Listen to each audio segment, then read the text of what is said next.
తెలంగాణ వ్యాప్తంగా గ్రామ పంచాయతీల్లో పెండింగ్ బిల్లులు చెల్లించాలంటూ సర్పంచ్ల జాయింట్ యాక్షన్ కమిటీ ఆందోళనకు దిగింది.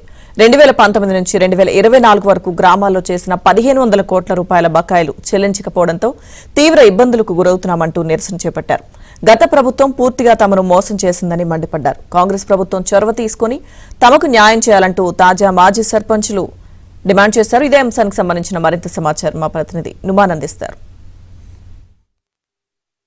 గ్రామ పంచాయతీల అభివృద్ధి కోసం కేటాయించినటువంటి నిధులు ఇప్పటివరకు విడుదల చేయకపోవడంతో ఇటు సర్పంచులు ఆందోళన బాటకు పట్టారు. తాజా మాజీ సర్పంచులు అసలు మీరు ప్రధాన డిమాండ్ ఏంటి, ప్రభుత్వాన్ని ఏం కోరదలుచుకున్నారు ఏంటనేది కూడా మీరు అడిగి తెలుసుకుందాము. చెప్పండి, మీరు జాయింట్ యాక్షన్ కమిటీ ద్వారా ఇటు ప్రభుత్వాన్ని కూడా ఏం కోరదలుచుకున్నారు, గతంలో అసలు మీరు ఏం చేశారు ఏంటి? మేము 2019, 2024 కాల వ్యవధిలో పనిచేసినటువంటి సర్పంచులము.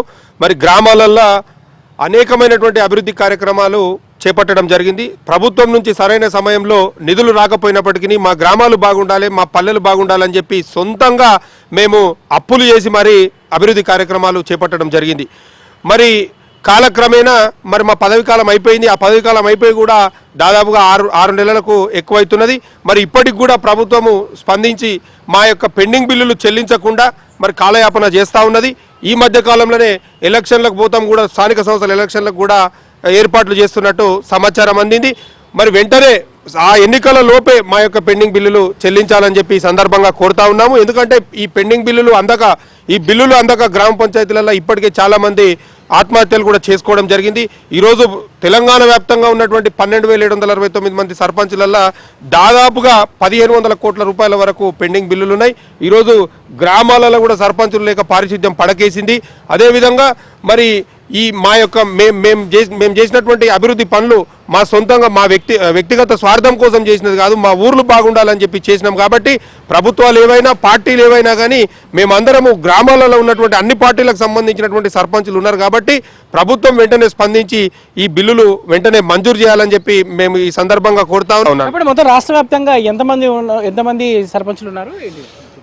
రాష్ట్ర వ్యాప్తంగా సర్పంచులు 12,779 మంది సర్పంచులు ఉన్నారు. ఈ సర్పంచులు కూడా దేశంలో ఎక్కడ లేని విధంగా తెలంగాణ పల్లెలు, తెలంగాణ గ్రామ పంచాయతీలు, పట్టణాలకు ధీటుగా అభివృద్ధి పనులు చేశారు. అభివృద్ధి పనులల్లో ఏ పల్లెకు పోయినా, ఎక్కడ పోయినా, ఏ పల్లెలనైనా శ్మశాన వాటికలు కట్టిరు, ఏ పల్లెలైనా డ్రంపింగ్ యార్డు నిర్మాణం చేశారు, ఏ పల్లెలైనా రైతు వేదికలు కట్టిరు. అదేవిధంగా ప్రతి పల్లె, చిన్న గ్రామమైనా ట్రాక్టరు పారిశుభ్రం కార్యక్రమాలు రోజు ఉదయంనే జరుగుతుంటాయి. ప్రతి పల్లెలో మేము అభివృద్ధి కార్యక్రమాలు నిర్వహించినాం. అదేవిధంగా గ్రామ పంచాయతీ భవనాలు కట్టినాం, సీసీ రోడ్లు వేసినాం, అండర్ గ్రౌండ్ డ్రైనేజీలు నిర్మించినాం. ఇంత పల్లెను దేశంలో ఎక్కడ ఏ రాష్ట్రంలో అభివృద్ధి చేయలేనట్టు తెలంగాణ రాష్ట్రంలో అభివృద్ధి పరిచిందని కేంద్ర ప్రభుత్వం నుంచి వెళ్ళి 20 అవార్డులు ప్రకటిస్తే 19 అవార్డులు తెలంగాణ రాష్ట్రానికి ప్రభుత్వానికి వచ్చినాయి, ఆ సర్పంచులకు వచ్చినాయి. ఇంత మంచిగా మేము అభివృద్ధి పనులు చేసినాం. మా అభివృద్ధి పనుల వెనుక ఎట్లా ఉందంటే, మేము అప్పులు చేసి మేము గ్రామంలో ప్రజల మెప్పు కోసం, అదేవిధంగా అవార్డుల కోసం మేము పని చేసి అప్పులు చేసి అభివృద్ధి పనులు చేసినాం. కానీ తక్షణమే మా బిల్లులు వస్తాయని అధికారులు మమ్మల్ని పక్కదో పట్టించి ప్రభుత్వానికి తెలియకుండా అధికారులు మీరు చేసిన వెంటనే బిల్లులు చెల్లిస్తారని ప్రభుత్వం అని చెప్తుందని చెప్పి మాతోని పనులు చేయించారు. ఇప్పటికీ ప్రభుత్వం స్పందించి సర్పంచుల పెండింగ్ బిల్లులు ఇచ్చేటట్టు చూడాలి. నలుమూలలో వచ్చే సర్పంచులు కూడా శాంతియుతంగా మేము చేసే కార్యక్రమం నిరసన దీక్ష చేస్తున్నాం. కాబట్టి గాంధీ మార్గంలో దీన్ని విజయవంతం చేసే విధంగా ఈ ప్రభుత్వం అధికారులు కూడా చూడాలని కోరుతున్నాం. సర్పంచులు ఏదైతే తాజా మాజీ సర్పంచులు తమ పెండింగ్ బకాయిలను తక్షణమే విడుదల చేయాలంటూ చేసినటువంటి ఆందోళన మాత్రం ఉధృతంగా మారుతుందని చెప్పొచ్చు. వీడియో జర్నలిస్ట్ శ్యామ్తో నుమాన్, ఆంధ్రజ్యోతి.